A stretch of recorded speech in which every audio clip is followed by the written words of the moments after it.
இவ்வுலகில் நமக்கு எதுவும் சொந்தம் இல்லை.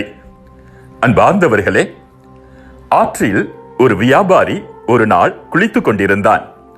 அப்போது அழகான கைத்தடி ஒன்று மிதந்து வந்தது. அதை எடுத்துக்கொண்டு கரையை நோக்கி நீந்தினான். அப்போது ஒரு நீர் சுழலில் மாட்டிக்கொண்டான். தப்பிக்க கடும் முயற்சி செய்தான். ஒரு வழியாக போராடி உயிர் பிழைத்தான். ஆனால் அந்த கைத்தடி எங்கோ நழுவி போய்விட்டது.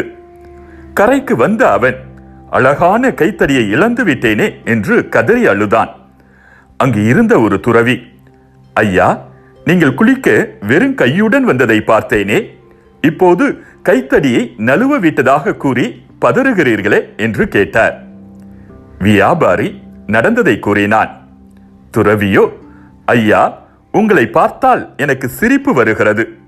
ஆற்றில் கைத்தடி மிதந்து வந்தது, இப்போதும் அது மிதந்து கொண்டு போகிறது.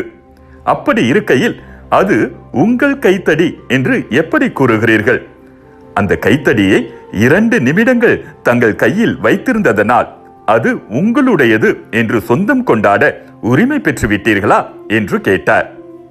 அன்பார்ந்தவர்களே, என் தாயின் கருப்பையினின்று பிறந்த மேனியனாய் யான் வந்தேன். அங்கே திரும்புகையில் பிறந்த மேனியனாய் யான் செல்வேன். ஆண்டவர் அளித்தார், ஆண்டவர் எடுத்துக்கொண்டார், ஆண்டவரது பெயர் போற்ற பெறுக. யோபு ஆகமம் 1வது அதிகாரம் 21வது இறைவசனம். வாழ்க்கையில் எதுவும் நிச்சயம் இல்லை. பிறக்கும் போது யாரும் எதையும் கொண்டு வருவதில்லை, இறக்கும் போதும் எதையும் கொண்டு போவதில்லை.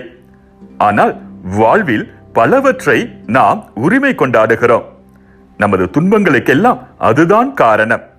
நமக்கு தேவையானவற்றை மட்டும் கொண்டு மன நிறைவுடன் வாழ்வோம்.